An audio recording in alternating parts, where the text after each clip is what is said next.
into the black distribution situation back in the 2000s. This was the idea that was generated by Simon A.K. Suge, right? And the reason why I'm speaking on this and I'm able to speak on it is because I was there, bro. I was at the round table. I attended a few meetings with him personally. I flew out of state with him a couple of times.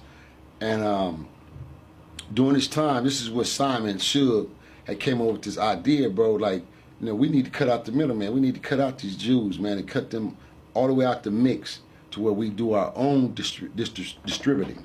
We become our own distributor. We become our own manufacturer, our own promoters. And we doing everything as is, besides them putting up the money for promotion and distributing. Then we're carrying all the weight. We're doing most of the work. Then why not do it all? So he came up with this concept, black distributors. So being the fact that Death Row, Rap a Lot, Murder Inc., No Limit, I'm leaving out one. It was one more because it was five. Rockefeller. These were, and Bad Boy was on the list, but it was exempt based on Simon and P. Diddy's situation and relations. So his overall idea was eventually to bring Bad Boy and them in and become a part of it as well if they want to merge and join.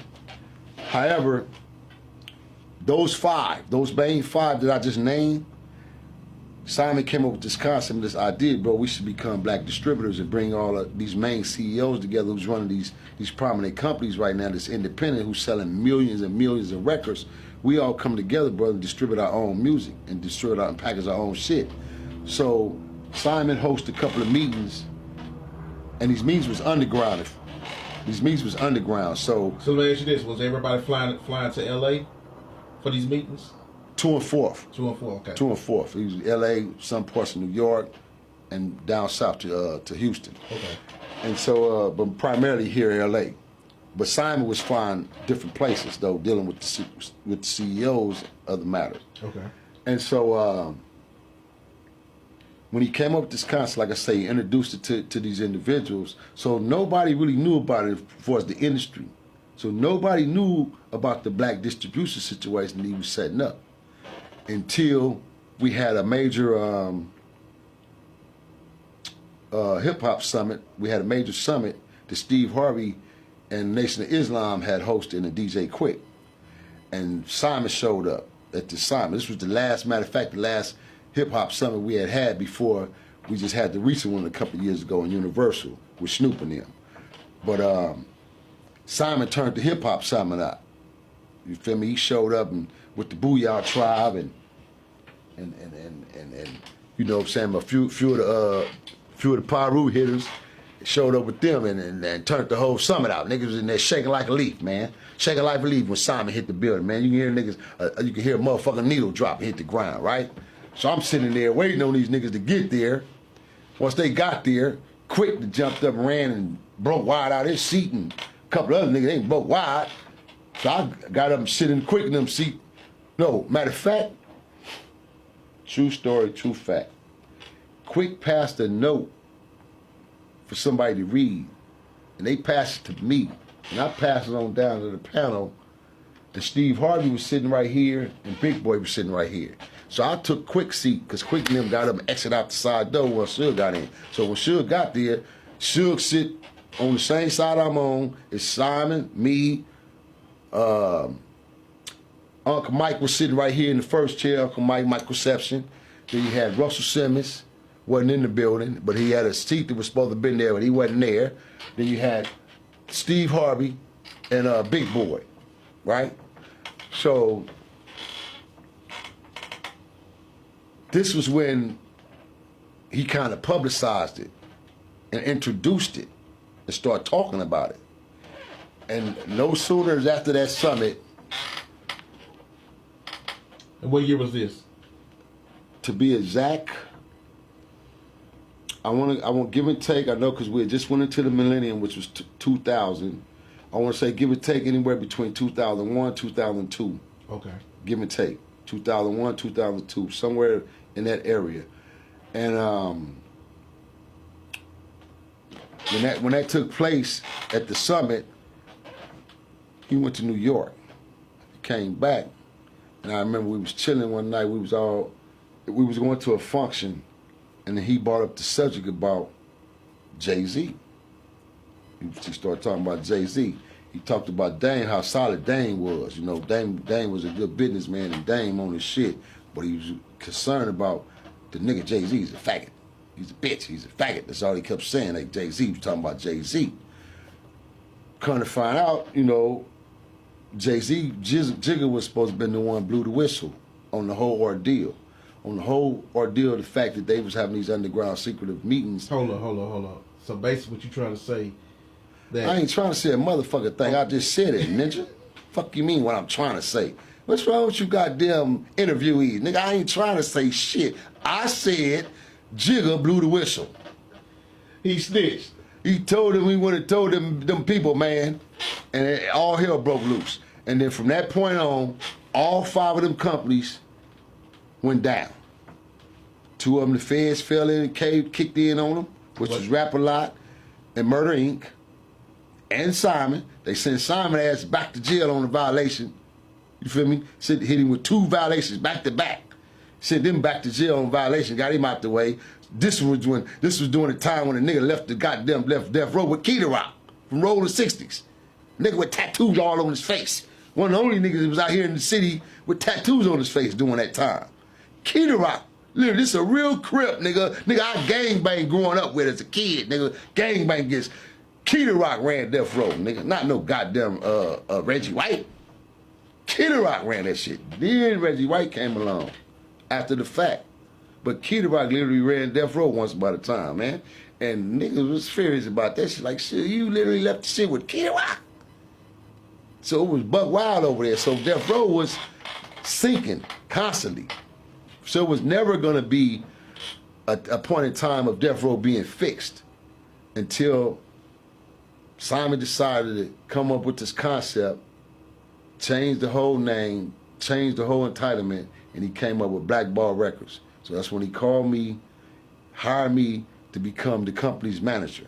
So I was gonna manage all the artists of Blackball Records, be the overall manager, the overseer of everything.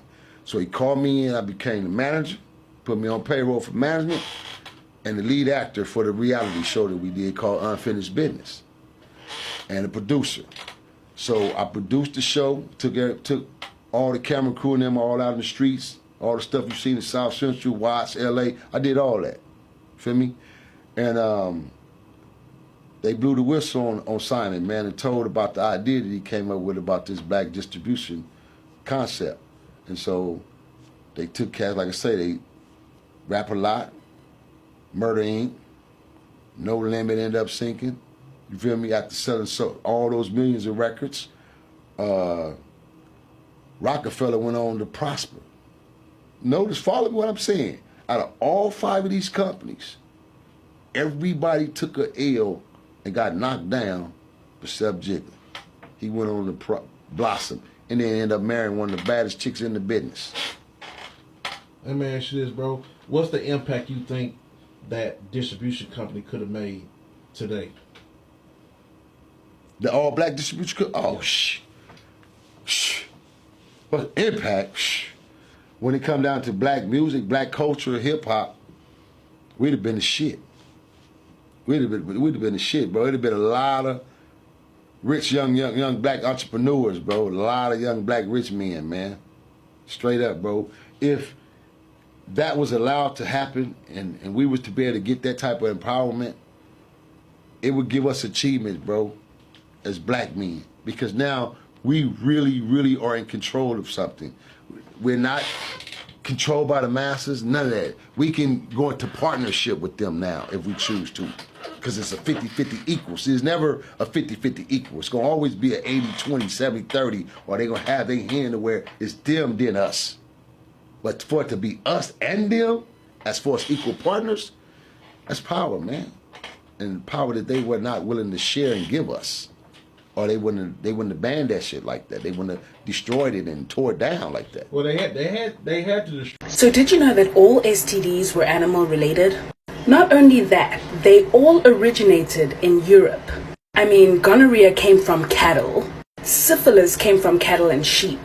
Chlamydia was said to come from amphibians, specifically frogs. Oh, and the only way to contract them was the only way to contract them. The same way they're contracted today. I'm gonna let you sit with that. Yeah. To date, countries with the highest STD rates are all in Europe. And with them existing in every other country, were brought by the Europeans that landed on each continent. Yeah, I just wanted to share that with you. I mean, why were y'all busy with animals? Hi man, amanyala. Nizinja sus. Just something I would like to mention here. Now, I've never been a big fan of CBD. I know most people don't really know all of this, but THC is the cancer killer, and this is what you got to remember. Now, CBD in hormone-driven cancers such as breast cancer, CBD can have some good benefits. There's no question. But in most of the cancers I've seen, lung cancer, bowel cancer, whatever, brain cancer, the higher the THC level, the better. And I've always said, the higher this extract will get you, the more chance you have to be healed. And I've seen this over and over, treating terminal cancer patients. Now, it's as I said, like for breast cancers and things like that, a certain amount of CBD could be beneficial. But for God's sakes, you got to have the THC too. It's a lot like Dr. Michelin said. It's the entourage effect of all these different cannabinoids working together. But you see, today they're trying to separate them, CBD, or CBN, and all these different cannabinoids. There's well over 100 of them. The drug industry would like to separate everyone and say, well, this is good for that, and this is good for something else. It's a bunch of nonsense. Take the damn extract, and I mean, it might make you high in the beginning. I won't deny that, but getting high never hurt no one. And the thing is, once you become accustomed to an extract, you become immune to it. That's how I get people up, usually within a month, up to about a gram every 24 hours. But if you get up to that dosage, and if you get a different extract from a different strain, and you take that same dosage, you're going to get as high as a kite. But again, nobody ever died from cannabis. I mean, the CBD has a very positive effect on epilepsy. But what we found in so many cases, by taking CBD, it definitely reduced the number of seizures. But in so many cases, they still continue to have the seizures. And I know I've had reports from a good number of people that added some THC to it. No more seizures. And the same thing with autism. They thought that CBD might be good for autistic children, but actually they found that it could have a detrimental effect. But THC does not. All of these cannabinoids are important, and so is CBD. But like I said, never underestimate, You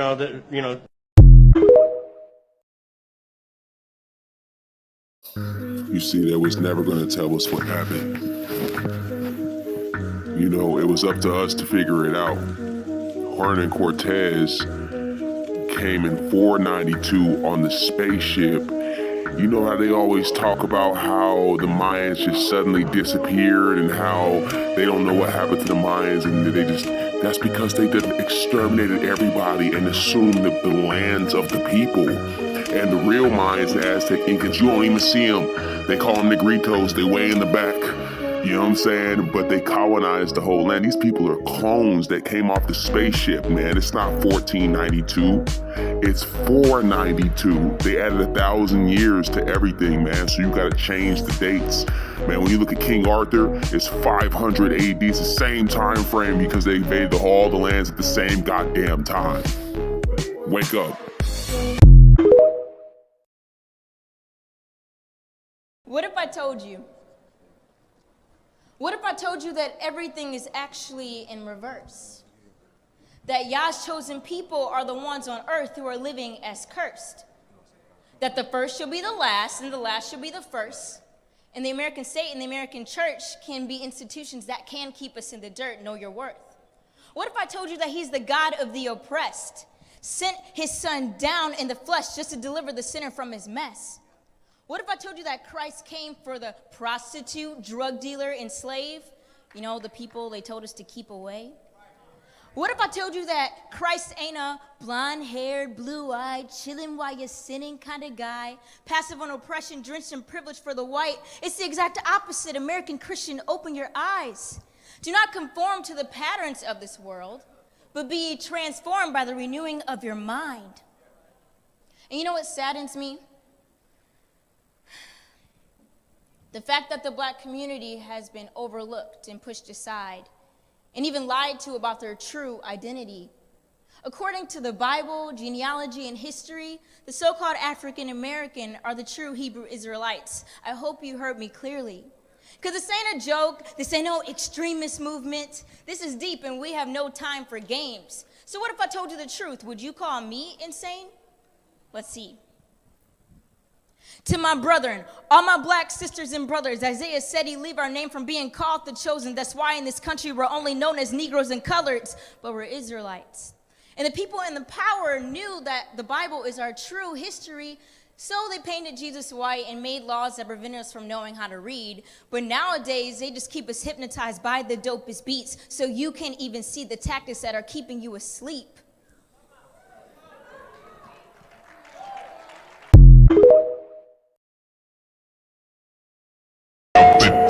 Darkness taking over all the souls, the look of terror on the faces of the badges twisted into torment. The fire burning heaven of that is the question. We got a crisis in Haiti, and you Negroes want me to go run to that Middle East. We got a crisis in Haiti, and you Negroes want me to go run to that Middle East. We got a crisis in Haiti. We got a crisis in Ethiopia. We got a crisis in the Congo. We got our brothers in the Sahel about to go to war with the French. We got Mali and Burkina Faso and Niger about to go to war with the French, and you want to distract me by running to the Arabs of the Middle. I'm not doing that. I'm not. I wish them well. I hope nobody get hurt. I pray that the women and children are protected. But you out your damn mind if I'm going to take attention off Haiti for the Middle East. You out your damn mind if I'm going to take attention off of Black America for the Middle East. You out your mind if I'm going to take attention off Ethiopia for the Middle East. You out your mind if I'm going to take attention off of the Congo or Sudan or the other humanitarian crisis in Africa for the Middle East. Hell no. I'm a black man. I'm an African. Oh, we've got your ass. We've got your ass now. Now this is what it looked like after the last reset. So after the fall of the Tartarian Empire, there was a lot of Tartarian tech just lying about, and the settlers, which you know as the founders, moved in and salvaged what they could. I mean, how many times have I told you that these men with the horse and wagon did not build these structures, and this is not their technology?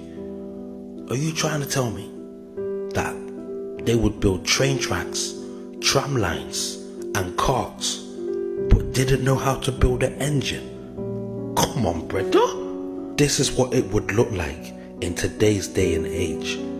It's like somebody riding up on a horse, finding a jeep, but didn't have a key, and decided to use horsepower. And this is why they used to say, what in tarnations is going on? Because when it came to Tartaria, they didn't have a clue.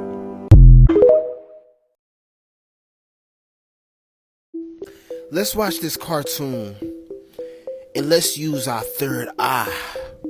In TikTok, this is only for entertainment purposes only. City is stunned by the sudden rollout of Rook Unlimited's most fantastic device ever, the Smart Mark. Throw your other devices away, because the Smart Mark is more than just a phone. It's part of you. Use it as cash. Book your travel. And even shoot video. Distribution points are all over the city. And don't let the lines discourage you. The Rook Unlimited Smart Mark is worth the wait. I never realized how wonderful technology could make me feel. The Smart Mark has brought order to my life. And the best part? It's absolutely free. A gift of thanks to our city from Rook Unlimited. 23% of the population has been given the Smart Mark, number 1. Time to test our system, number 6. The Flex Fighters are out there somewhere. Teaming up with Jonathan Rook. Let's put our new recruits to work, subtly.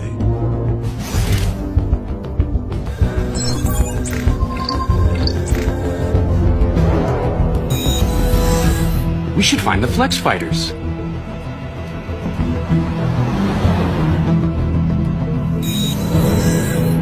I ought to find the Flex Fighters. We should find the Flex Fighters. We should find the Flex Fighters. Growing up in this city, the streets of Old Town, I saw the worst mankind had to offer. Chaos, disorder. I vowed to make it all change. To make it all better. All these years working in secret. Rising up the ranks of the tech men. It was all leading to this day. Order has finally been established in China. Y'all be asking me where to find these TV shows. It's on Netflix. Y'all can go watch it. Don't you guys think that's like interesting though? Pretty interesting episode if you ask me.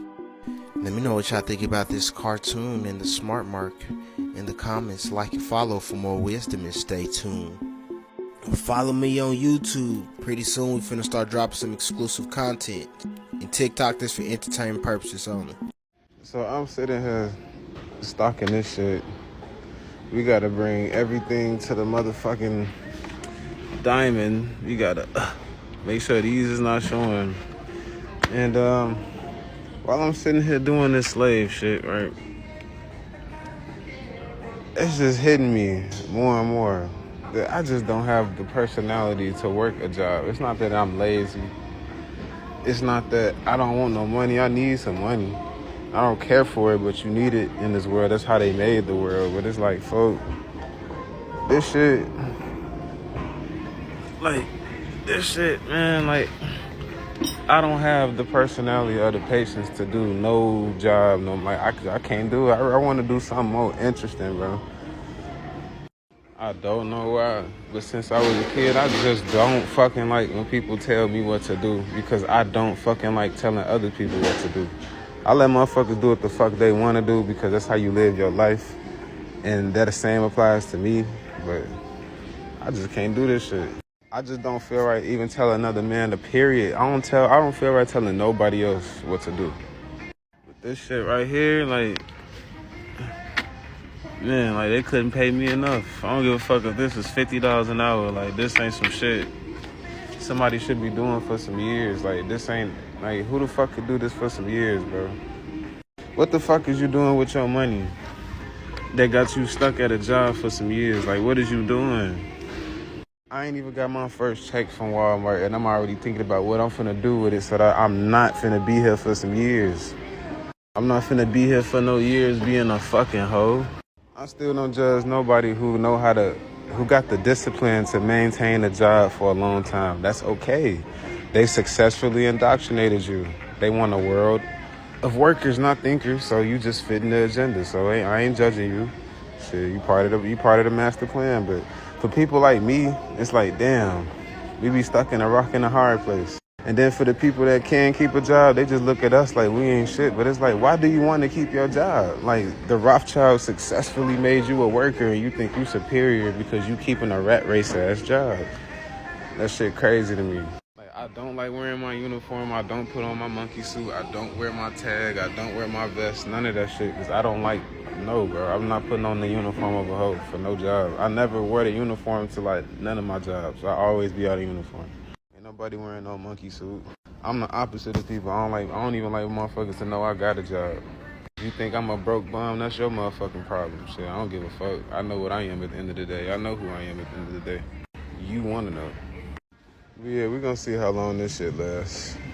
I'm just a messenger. Pimp Chronicles. Proof inflation will ruin us all.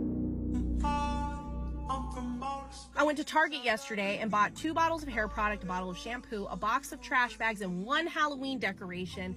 $70 on my Target Red card. That's with my 5% discount. My son's looking at the cart and going, Mom, this was $70. We didn't even get anything. Yeah, I know, kid.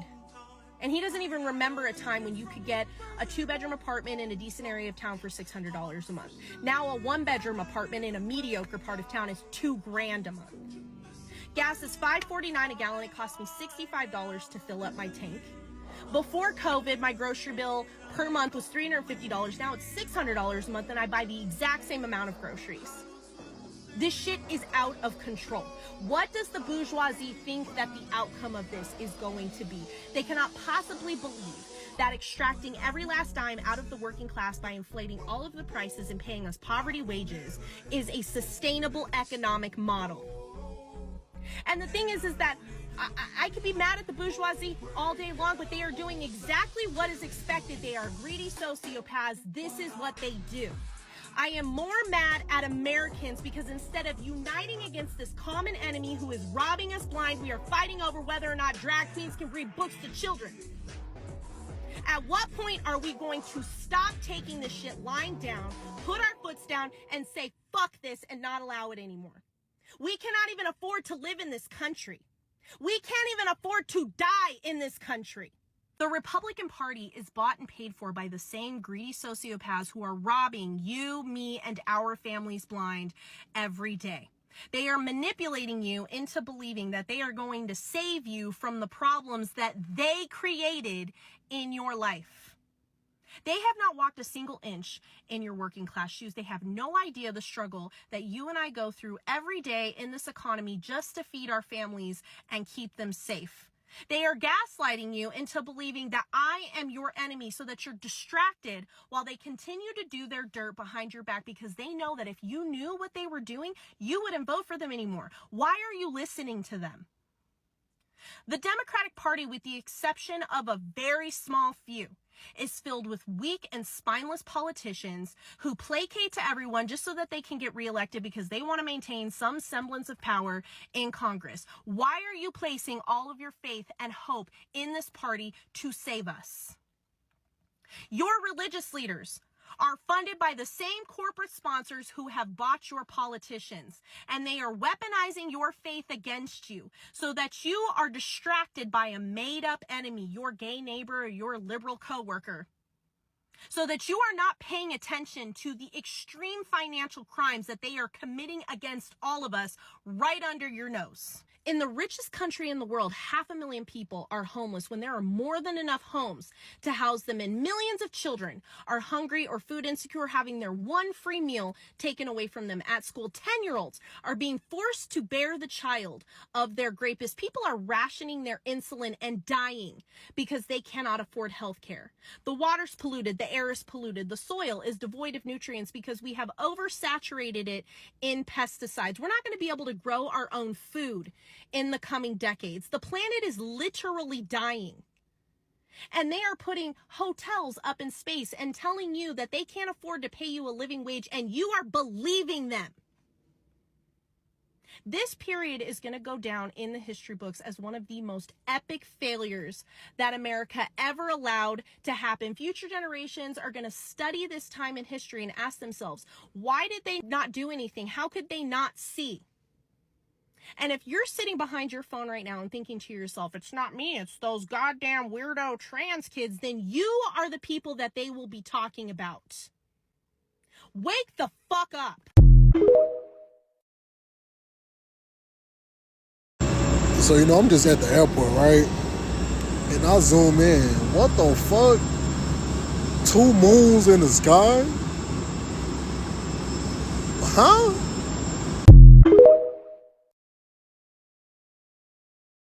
See the yellow? The yellow is now here, but they're not Africans. The green is the land, the blood run through the green, and the yellow is us. And we in all 50 states now, my nigga. The yellow is now in all 50 states. Now, I've already went to the government. There's video of me addressing the government. They asked me to take my hat off at a government's meeting. I said, It's against my religion to remove my hat inside of a building. The police officer said, "What are you, Muslim?" I said, "Don't insult me. I'm not Muslim. I'm a nigga." He walked away. So when I got ready to talk to the mayor told me to remove my hat. And I said, just for the record, I'm gonna remove my hat now by practicing religion, where we wear our hats in buildings. Niggas wear their hats everywhere, don't they? Niggas cock their hats sideways. Niggas have their hats, niggas fucking their hats. Niggas wear their hats everywhere. That's our religion. Niggas wear hats. And we don't take our hats out in white folk buildings. Nigga, we wear our hats everywhere. That's the religion. They get to wear their hats. The Muslims, the Jews, so we got hats, nigga. They just baseball caps. Nigga, fuck is you talking about? Y'all, yeah, they just baseball caps. Shit. American vessels carrying nearly 4,000 Jewish refugees arrive at the port of Haifa, Palestine. Jammed like cattle on the rusty craft, the fugitives end their bleak voyage, which began at a Black Sea port. And we went from Italy to Palestine. It was not Israel yet, it was Palestine. Yeah. How did you you went by boat? By boat. We went to Israel when Israel was not Israel yet.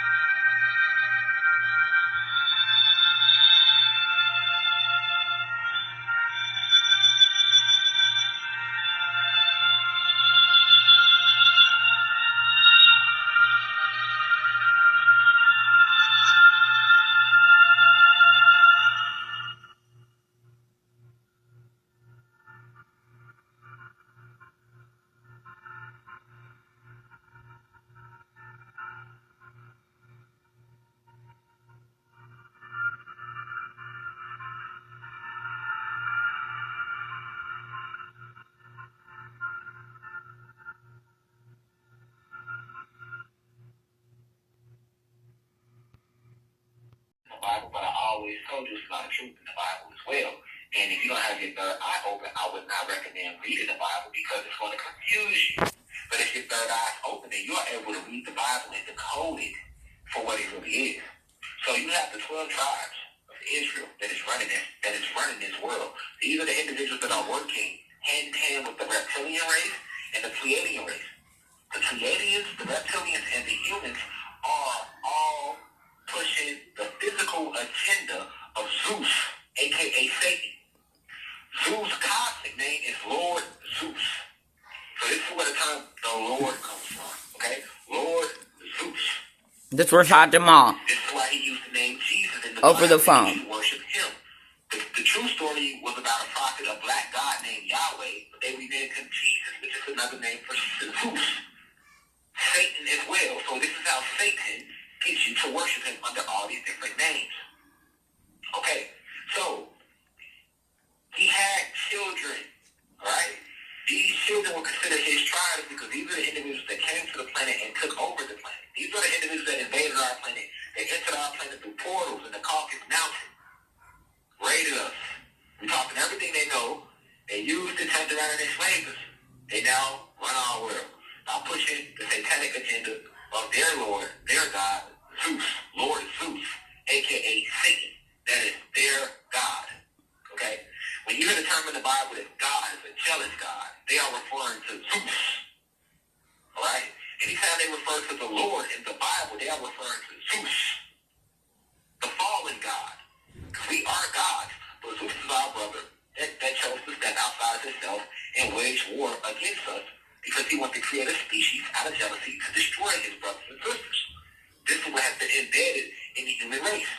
However, a lot of humans that are not a part of the 12 tribes, that mean they are part of the 13 colonies, they were casted out. These are surface dwellers. These are the human beings, the white people that walk amongst us. Alright, they don't run anything. They might give them a little more privilege than us. They keep the race war walking. They don't run shit. Okay?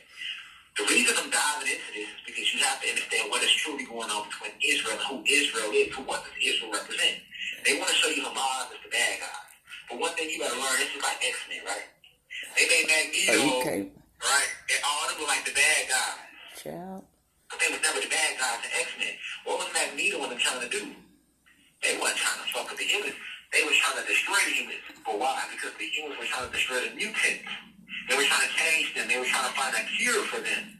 But when you were a child and you watch the X-Men, shit always thought the Professor X and the X-Men was the good guys. And then Magneto, and then what's the bad guys, right?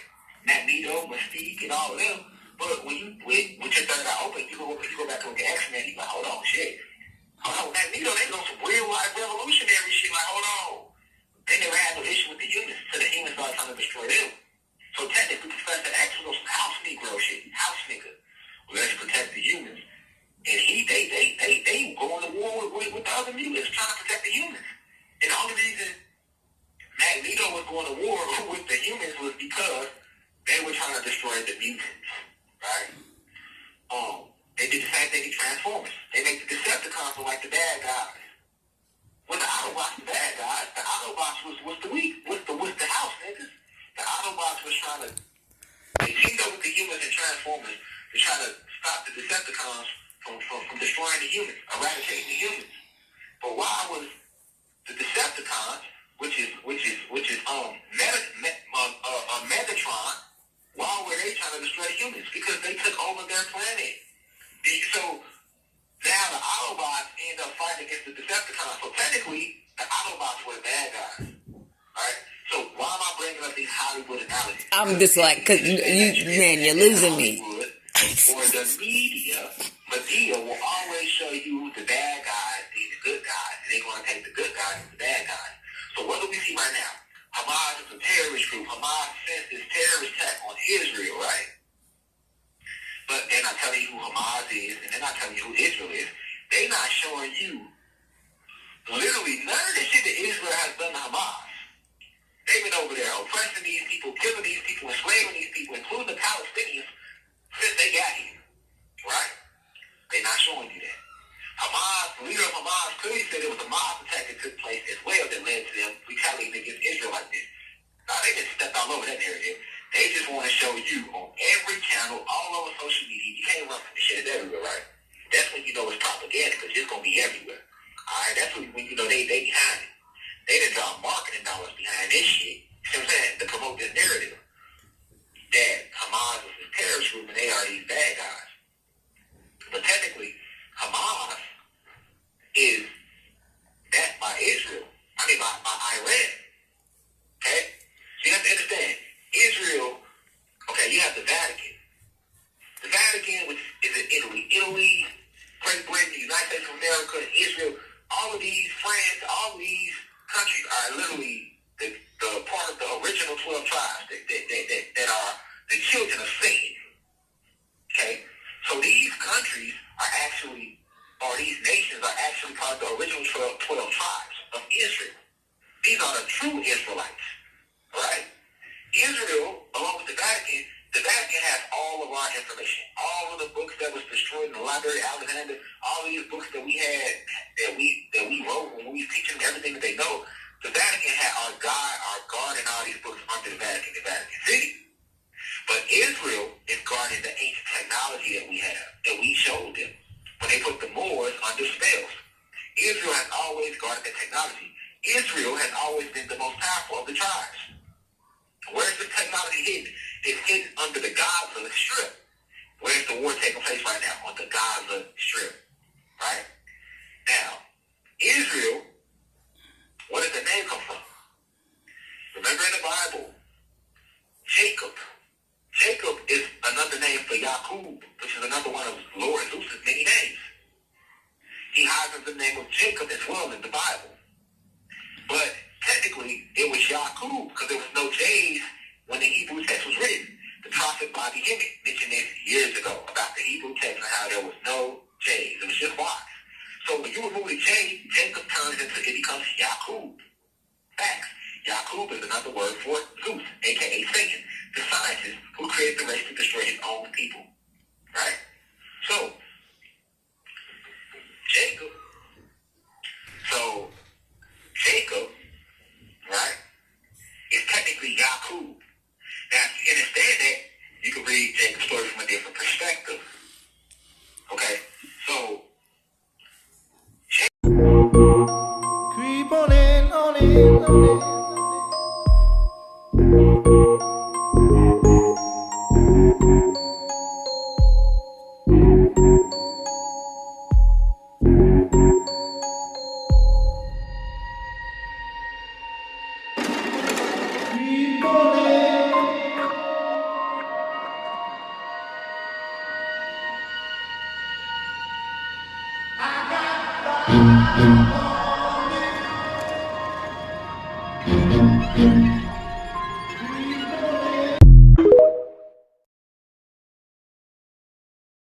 What they did was they attacked us young. They made us go into their schools, which are their reprogramming centers. And school is where you lost you at. Most people lost themselves and their soul in school. You went into school with all these big hopes. You went into school as a little 4-year-old, 5-year-old. They asked you, what did you want to be? You had so many things you wanted to do. By 8th grade, going into high school, you a whole different motherfucker. What happened to that strong, pure, happy soul that was just so full of life that they now call innocence? That's not innocence, that's life. They rob us of life and fill us with death, which is a zombie-like death. They feed us with lies. They numb our emotions. They feed us emotions. They feed us lies about where we're at. They tell us all about what we can't do. They tell us the sky is the limit. Ain't no fucking limits. They roll out all these little stigmas that you begin to adopt and you subconsciously implant in you. So we out to eat, and these people have repositioned themselves to stare at me nautically. They have repositioned themselves, these people right here, and now he's throwing up a middle finger at me. Yeah, now because he's staring at me the whole time. Rude ass.